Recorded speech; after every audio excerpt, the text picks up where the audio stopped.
Gene Casares, you were in court. What was the reaction to that moment where this lead investigator admits that he really doesn't have evidence to contradict George Zimmerman's contentions?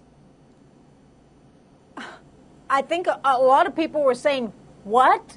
You don't?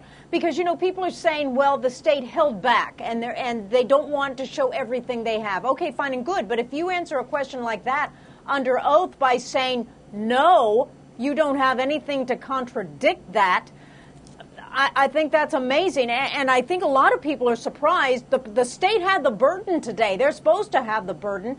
They didn't put on any witnesses. They relied solely on that probable cause affidavit. And you're right. The homicide investigator didn't even bring his notes because he didn't think he was going to be called to the stand. CNN legal analyst Mark DJ. What the heck? I mean, this is a mega case. Expect the unexpected. Jane, I'm sorry to say I'm not as nice about some of this that I'm hearing from different commentators in different areas. This doesn't have to be a mega case. This is basic stuff in a lot of ways. The reality of it is, it's the state's burden, without question. They were relying on that affidavit in order to show proof evident, presumption great. Obviously, the defense wasn't putting on any witnesses. They had to attack it. There was no option for them if they wanted to develop that and show that there was something that was impeachable with it. They had to bring it up.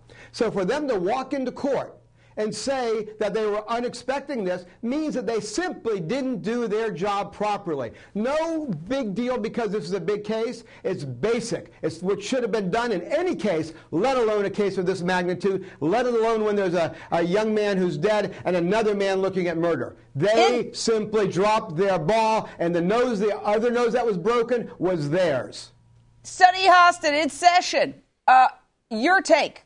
Oh, well, I completely disagree with Mark. I mean, the bottom line is I suspect that this prosecution team knew that the burden was on them, and it was a very, very, very high burden. We're talking about beyond a reasonable doubt. So there's no question that they knew that George Zimmerman was going to get some sort of bond package. The only question was whether what the bond was going to be, how significant it was going to be. And so I don't think they dropped the ball at all. I'm not saying that the defense wasn't very prepared. It was their motion. They needed to be prepared, but the prosecution did just fine today.